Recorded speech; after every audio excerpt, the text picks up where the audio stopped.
공수처장님, 네. 고위공직자 수가 한 7,100명이고 기소 대상자가 한 5,600명 정도 됩니다. 근데 제가 보니까 자료를 받아보니까 2,500건 정도가 접수가 됐더라고요. 예, 맞습니다. 예, 그리고 지금 공수처 사건으로서 입건이 된 거는 한 22건에 그칩니다. 그런데 언론 보도를 통해서 제가 봤는데 이 중에 윤석열 국민의힘 후보 대통령 후보에게 한 분에게만 4건이 적용됐습니다. 그러니까 2,500건 중에 입건되는 거는 100분의 1도 못 미치는데 그 22건 중에 4건이 한 사람한테 이렇게 입건됐는데 이거 좀 너무하지 않습니까?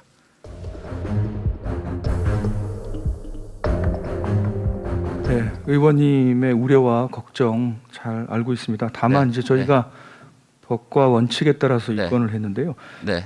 이제 법과 원칙이라 그러면 형사소송법 196조에 수사기관은 범죄 혐의가 있다고 사료하는 때에는 범인, 범죄 사실과 증거를 수사해야 된다 이렇게 되어 있습니다. 알겠습니다. 저희가 이제 처장님. 그 원칙에 입각해서 했는데, 네, 처장님 알겠습니다. 네네. 그래서 제가 의아한 거는 네네. 100분의 1에 대한 것만 입건을 했는데 그 22건이죠. 공수처에서 다룬 거는 그중에 4건이 공교롭게도 야당의 대통령 후보라는 거에 대해서 사람들이 그래서 윤석열 수사처 줄여갖고 윤수처라고 합니다. 그 얘기 들어보셨습니까? 네, 저희 언론 보도를 통해서 보고 있습니다. 처장님, 네. 그 대장동 관련된 사건 접수는 없었나요? 그 대장동 사건 접수가 있었습니다. 네. 그런데 이제 그것은 이제 그 이재명 후보가 성남시장 시절일 때 있었던 일을 상대로 한 고소 고발이어서 저희가 이첩을 했습니다. 그러면은 이제 성남시장은 수사 대상이 아니기 때문에요. 그러면 이재명 후보에 대해서는 몇 건이 접수되고 몇 건이 접수됐습니까? 직접 접수된 거는 전철협에서 아마 한 건으로 알고 있고요. 이재명 후보에 대해서 대장동 관련해서 공수처에 접수된 건 한 건이었어요. 그 전철협에서 직접 상대로 한 건 한 건이고 네. 이제 관련 사건들, 그는 그건 이첩했습니까? 예, 그 사건은 이첩을 어디로 했습니다. 이첩했습니까? 저희가 검찰로 이첩한 것으로 알고 있습니다. 네. 제가 궁금한 건요. 그 윤석열 후보의 수사 진행 사항은 거의 실시간으로 언론에 공개되고 있는데 그래서 지금 아까 말씀드린 대로 윤석열 수사처, 윤수처라고 말씀을 드렸는데 이게 과연 그 공평하고 공정한 수사인가 이런 거에 대해서 국민들이 걱정하고 있단 말입니다.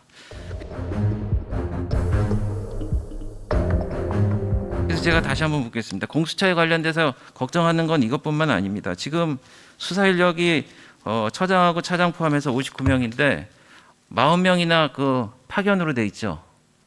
예, 저희가 파견으로 그 돼 있으면 정도 다 돌아갈 텐데 수사나 보안의 독립성이 유지가 되겠습니까? 이런 거 좀 걱정 안 해보셨어요? 네, 저희도 그 부분은 신경을 많이 쓰고 보안에 최선을 다하고 있습니다. 그렇죠. 네.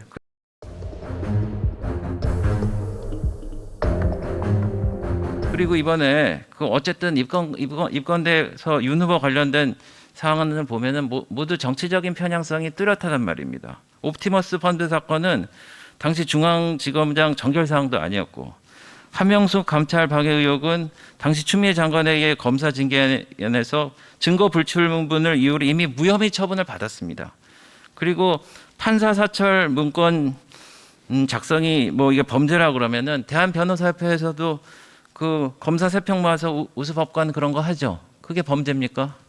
그리고 고발 사주 의혹 역시 손준성 검사의 구속 영장조차 기각된 상태에서 고발 사흘 만에 입건됐습니다. 그렇죠. 고발을 했는데 사흘 만에 입건됐습니다.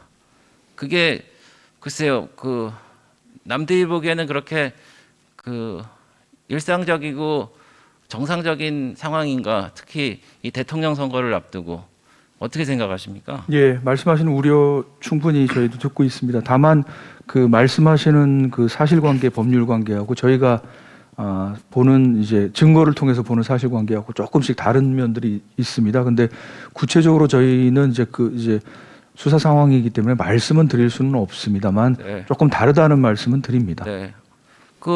윤석열 후보에 대한 건 언론에 다 풀하면서 나머지는 그렇게 보완을 저희가 얘기하시고. 수사기관으로서 네. 공무상 비밀을 누설하고 있지는 네. 않습니다. 근데 다 다만 국민들이 어떻게 알게 됐을까요? 그게 여러 경로는 있는 것 같습니다. 변호인 쪽에서 뭐 이렇게 하시는 것도 없지 않아 네. 있는 것 같고요. 하여간 네, 저희가 그리고 제가 다음 질문하겠습니다. 네네. 죄송합니다. 제가 네네. 질의 시간이 짧아서. 네. 그리고 공수처에는 위원회가 굉장히 많더라고요. 이 위원회 현황을 한번 좀 보시겠습니까? 저렇게 많습니다. 그래서 연간 운영비를 4억 6천만 원으로 하는데 대부분 30만 원씩 이렇게 회의 참석하는 수단인데 2주 만에 한 번씩 모여서 민간 위원들한테 언론 공개 여부도 결정 안 하고 뭐 이렇게 저 위원회를 운영한다는 게 있습니다. 그래서 제가 궁금한 거는 그 윤석열 후보 관련된 이 사건은 입건 여부를 판단하기 위해서 위원회에서 심의를 하셨습니까? 그 심의를 하지는 못했습니다. 그럼 누가 결정했습니까? 저희 내부 논의를 거쳐서 처장님이 결정하셨습니까? 네, 최종적으로는 제가 결정을 했습니다. 그리고 위원회가 이렇게 많고 연간 27번씩 열리게 되고 저렇게 많은데 저런 대부분 제가 얘기를 들어보니까 방금도 윤석열 후보 관련해서 처장님이 직접 결정하셨다고 하셨지만 대부분 저희가 저게 다 자문 역할에 그치고 실제로 결정을 안 한다는 얘기를 들었습니다. 근데 저런 위원회가 과연 필요할까요? 그 부분은 제가 말씀을 드리자면 저희 인사청문회 때도 공수처가 무소불위의 권력기관이 될 우려가 있다. 그러니까 견제 장치를 반드시 둬야 된다고 말씀하신 것도 있고 해서요. 네. 사실은 내부 견제 장치입니다. 견제 장치가 지금 작동을 하지 않고 있지 않습니까? 조금 더 견제 장치가 활발하게 작동되도록 저희가 더욱 노력을 그러면은 앞으로 네. 그 제가 알기로는 공수처에서 현재 기소하거나 재판에 넘겨진 사건은 지난 1년 동안 한 건도 없죠. 한 건이 있습니다. 한 건 있습니까? 공소제기 요구하고 저희가 그 공소심의위원회를 거쳤습니다. 어쨌든 좋습니다. 그러면은 앞으로는 더욱 윤석열 활성화해서 그 윤석열 그 후보에 대한 이런 사건도 이런 위원회를 통해서 하실 건가요? 아니면 처장님이 다 결정하실 건가요? 저희가 그 판단해서 예를 들어서 어떤 처분을 할 때 위원회를 거쳐야 되는 것은 위원회를 거쳐서 견제를 받도록 하겠습니다. 네, 처장님, 네. 그 공수처의 존망이 달린 문제입니다. 더 네. 이상 윤석열 수사처, 윤수처라는 얘기 안 듣게 하려면은 보다 공정하고 상식에 입각한 결과를 내셔야 되지 않겠습니까? 예, 의원님 말씀 유념해서 조금 더 삼가고 또 삼가는 흐뭇의 마음으로 처리하도록 하겠습니다. 네, 감사합니다.